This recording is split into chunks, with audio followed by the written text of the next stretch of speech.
अजी सुनती हो? यहाँ तो कोई नहीं है।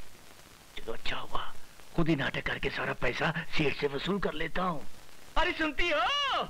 इस शहर के सबसे बड़े रईस सेठ द्वारका प्रसाद जी अपने बेटे अनिल का रिश्ता मांगने आए हैं। हाँ, उसे अपने घर जमाई बनाना चाहते हैं। अरे तुम्हारी अक्ल पर पत्थर पड़ गया क्या? हमने अनिल को अपना भांजा नहीं, अपना पेट समझकर पढ़ा लिखा कर पाल पोस कर बड़ा किया है, और जब 2 पैसा कमाने की बारी आई है तो किसी अमीर के घर उसको घर जमाई बना रहे हो। अरे भगवान, तुम समझती क्यों नहीं हो? वहाँ अपना बेटा सुखी रहेगा। अजी वो वहाँ सुखी रहेगा तो हम क्या दुखी रहेंगे? सारी जिंदगी मेहनत हमने की और वो फायदा कोई और उठाएगा। एड़ी और रगड़ रगड़ के बुढ़ापे में मरेंगे और वो किसी और का सहारा बनेगा। जाओ जाओ कर इनकार कर दो। अरे इनकार करना उनका अपमान करने के बराबर होगा। अरे तो क्या उनके अपमान के लिए मैं अपनी जिंदगी तमाम कर दूं? मैं अपने कलेजे के टुकड़े को ऐसे नहीं छोड़ूंगी, अपने बच्चे को नहीं जाने दूंगी, अठन्नी तक वसूल कर डालूंगी। तुम हद से ज्यादा आगे बढ़ रहे हो। अरे क्या कर, तुम मार डालोगे क्या? अरे तुम हद से ज्यादा आगे बढ़ती जा रही हो। अरे क्या बात करते हो? माफ करना, आज जिंदगी में पहली बार तो मौका मिला है। अब तुम कहते हो हद से ज्यादा बढ़ती जा रही हूँ। मेरा घर भर जाने दो, मेरी पुट्ठी गर्म हो जाने दो, उसके बाद मेरे बच्चे को जाना है तो चले जाने दो। और पैसे कितने? और पैसे कितने? नहीं, बाद में लूंगा। जाओ, जाकर हाँ कर दो, मैं राजी हूँ। जाओ। सेठ जी, मैंने अपनी घरवाली को राजी कर लिया है। बहुत अच्छे। बस अब यूँ समझिए कि रिश्ता तय हुआ ही हुआ। साधुराम जी, मैंने आप लोगों की सारी बातें सुन ली है। ये 1 लाख रुपए का चेक है।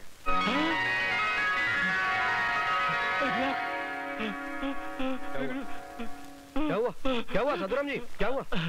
जी कुछ नहीं, बस बेटा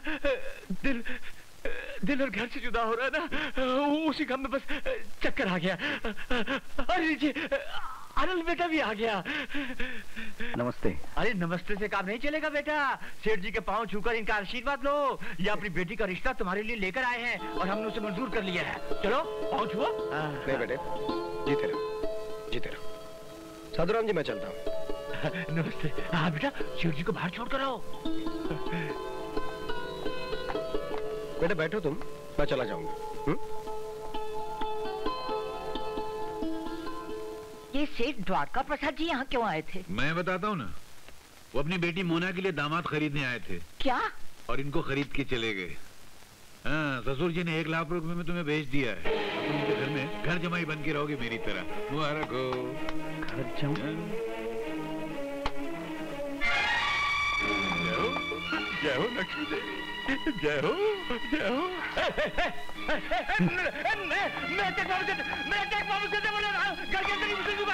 डैडी बताइए ना, कौन सी खुशखबरी है? मैं तुम्हारा रिश्ता अनिल के साथ पक्का करके आया हूँ। क्या? ये रहा आपका चेक। जी हाँ, ये 1 लाख रुपए का चेक मुझे खरीदने के लिए जो मामा जी को देकर आए थे वो लौटाने आया हूँ। मैं गरीब जरूर हूँ सेठ जी, मगर बिकाऊ नहीं हूँ। घर जमाई बनकर मेरी खुददारी को नीलाम करने वालों में से नहीं हूँ।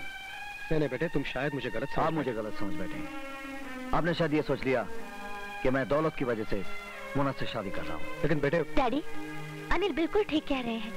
अपना चेक वापस ले लीजिए। अगर इन्हें यहाँ रहना मंजूर नहीं है तो मुझे ब्याह कर इनके साथ विदा कर दीजिए। ये मुझे जहाँ भी ले जाएंगे, जैसे भी रखेंगे, मैं उसी को अपना स्वर्ग समझूंगी। नहीं मोना, ये भी नामुमकिन है।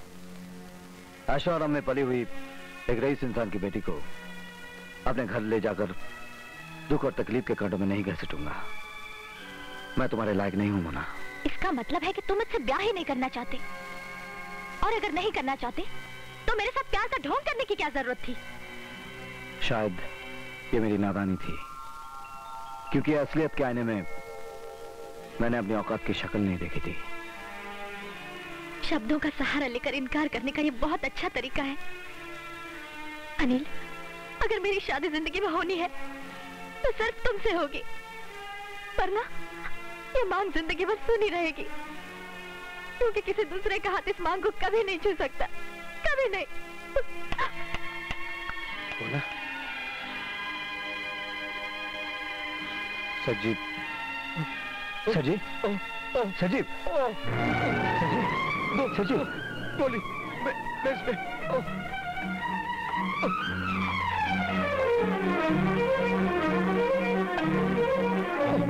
लीजिए।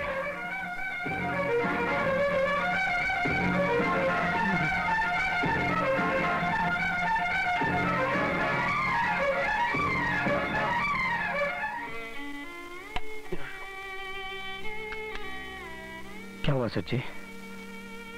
कुछ नहीं। इससे पहले 2 बार दिल के दौरे पड़ चुके हैं। सर जी, अगर मेरे कारण आपको तकलीफ पहुंची है तो क्षमा मांगता हूं। नहीं बेटे, इसमें तुम्हारा कोई कसूर नहीं। अगर कसूर है तो मेरी किस्मत का है कि भगवान ने मुझे बेटा नहीं दिया। बेटे, मैं दिखने में ऐसा हूं लेकिन अंदर से मैं बिल्कुल खोखला हो चुका हूं। मेरा करोड़ों का कारोबार है, कारखानों में हजारों लोग काम करते हैं, लेकिन असलियत यह है कि मेरे अपने ही लोग मुझे धोखा देकर मुझे नोच नोच कर खाते जा रहे हैं, जानता हूं।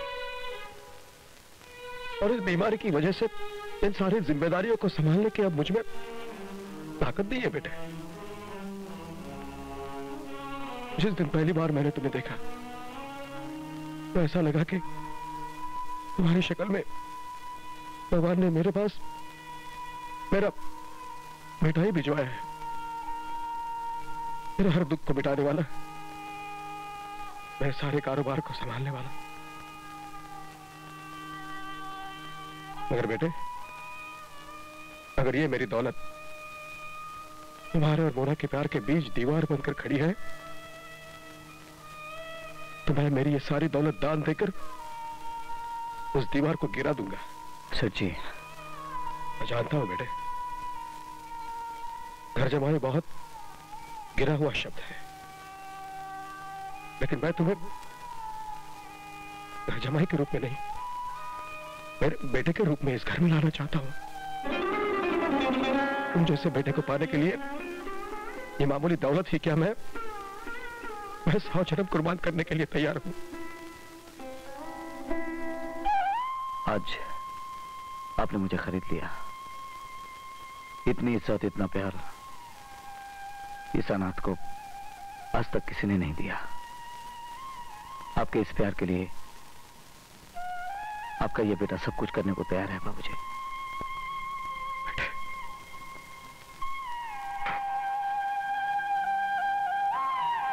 जीते रहो बेटे, जीते रहो। आज मेरे घर पे मंडराते हुए जो दुख और चिंता के बादल थे वो बिखर गए। ये चेक लेकर जाओ। लेकिन ये सिर्फ मेरी इच्छा ही नहीं, मेरी आज्ञा है।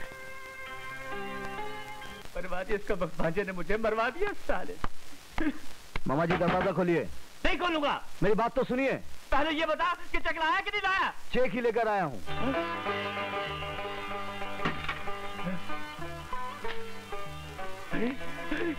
जय हो लक्ष्मी माँ, जय हो जय हो जय।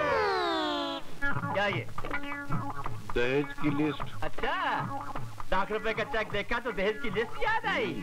अभी देता हूँ। ये क्या? Xerox copy. अच्छा, अभी देता ये क्या? जेरॉक्स।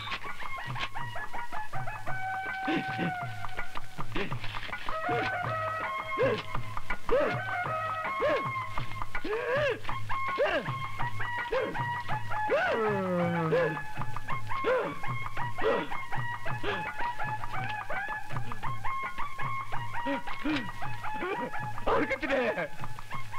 अंदर के कमरे में इतने सारे भरे हुए हैं। उन सब के लिए पैसे कहाँ से आ गए? वो अंदर इतने बड़े बड़े तांबे के पतीले थे ना आपके कमरे में, वो मैंने सब बेच डाले।